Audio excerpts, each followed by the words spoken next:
नमस्कार। जय श्री महाकाल। मैं पंडित शेष नारायणाचार्य आप सभी को आने वाला 21 जुलाई को पूर्णमासी है, ये गुरु पूर्णिमा है। इस गुरु पूर्णिमा यानी बुद्ध पूर्णिमा वाले दिन भगवान विष्णु के प्रति जो विचार रखते हैं, जो भगवान विष्णु श्रद्धा रखते हैं, विश्वास रखते हैं, उनके लिए भी व्रत विधान का चर्चा आया हुआ है। तो पूर्णमासी वाले दिन आप मन और आत्मा दोनों को आप शुद्ध कर सकते हैं और भगवान सत्यनारायण की पूजा कर सकते हैं। और इस पूजा के विधान से आप अपने आप को शुद्ध कर सकते हैं, अपने वातावरण को शुद्ध कर सकते हैं, अपने व्यापार को आगे बढ़ा सकते हैं, अपने घर में सुख शांति ला सकते हैं। क्योंकि विधि विधान के साथ, व्रत सहित और विधि विधान के साथ भगवान सत्यनारायण की पूजा करनी चाहिए। और उनके जो विधान है, आप केला का फल, चूरमा का प्रसाद और दही और इतने जो भी उनके पदार्थ है, केले के पत्ते पे सब हर वस्तु का आराधना करने से उस दिन भगवान विष्णु, भगवान सत्यनारायण प्रसन्न होते हैं। और विधि विधान के साथ यदि किया जाए और सत्यनारायण भगवान की कथा श्रवण की जाए, जो 5 से 7 अध्यायों में चर्चा आया हुआ है, तो 5 अध्याय 7 अध्यायों का चर्चा करते हुए जो इसके विधि विधान के साथ मन में संकल्प करके, हाथ में फूल लेकर के जो लोग इस कथा को सुनते हैं और हर कथाओं के समाप्ति पे, हर अध्याय के समाप्ति पे श्रीमन नारायण नारायण मंत्र का जाप करते हैं और भगवान को नमन करते हैं और कथा समाप्ति पे उस पुष्प को भगवान सत्यनारायण के चरण कमल में रखते हैं, तो उनको सुख समृद्धि की प्राप्ति होती है।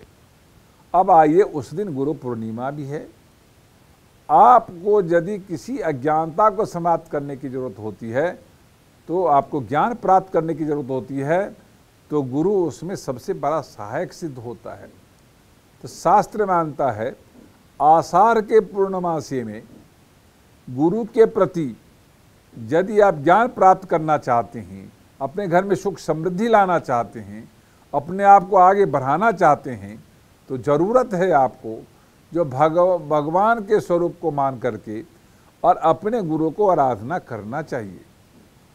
तो उनको शास्त्र मानता है कैसे आराधना करना चाहिए। तो सुबह सुबह स्नान ध्यान आप कर लें और अपने गुरु जी के यहाँ पे फल फूल प्रसाद वस्त्र और जिस प्रकार का जैसे आपके मन में संकल्प हो, मन में कल्पनाएं हो, जो आपके मन में संकल्प हो, जो आपके मन में श्रद्धा हो, सभी के विधि विधान के साथ उनके जाकर हर एक वस्तु अर्पण करना चाहिए और बार बार आपको नमन करना चाहिए, नमस्कार करना चाहिए, उनके चरण कमल स्पर्श करना चाहिए, उनसे आशीर्वचन लेना चाहिए, साथ उनके हाथ से कुछ प्रसाद ग्रहण करना चाहिए और कुछ प्रसाद खा लेना चाहिए, कुछ प्रसाद घर में भी लेके आना चाहिए।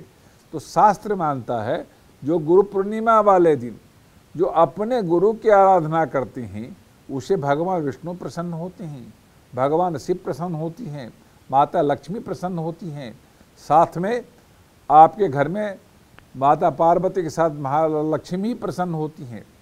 और कहते हैं जो लोग गुरु को ध्यान करते हैं, वो कहते हैं गुरु ब्रह्मा गुरु विष्णु गुरुर्देवो महेश्वरा। गुरु के अंदर ये तीनों गुण पाए जाते हैं, क्योंकि वो गुरु जी आपको इन तीनों से जानकारी दिलाते हैं, उनको आपको ज्ञान कराते हैं, जो सृष्टि के हर वस्तु को प्राप्त करने के रास्ता इन देवताओं के साथ जुड़ता है।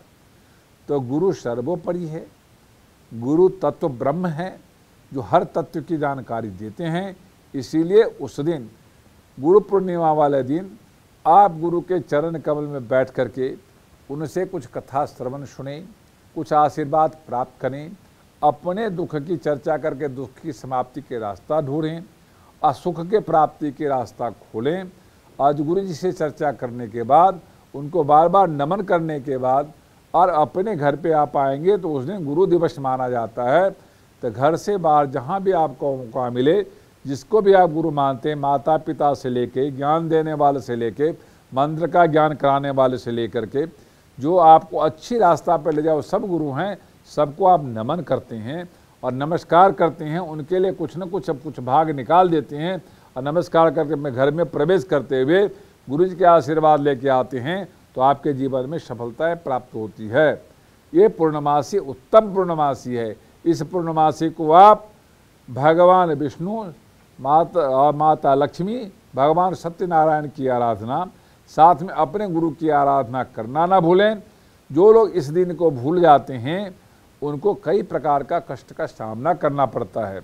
उनकी अज्ञानता समाप्त नहीं होती, उनको ज्ञान प्राप्त नहीं होता। तो जो लोग अपने गुरु के प्रति श्रद्धा रखते हैं इसको बारीकी से ध्यान दें और सुबह से अपने मन में गुरु जी के प्रति बहुत बड़ा उत्कंठा रखें और खुशी मनाएं कि आज गुरु जी के गुरु दिवस है, मैं उनके चरण कमल में जा करके अपनी सभी वस्तुओं को चर्चा करूंगा और अच्छी वस्तु प्राप्त करके लेके आऊँगा। ये वीडियो यदि आपको अच्छा लगा हो तो लाइक करना, सब्सक्राइब करना, शेयर करना ना भूलें। ओम शांति।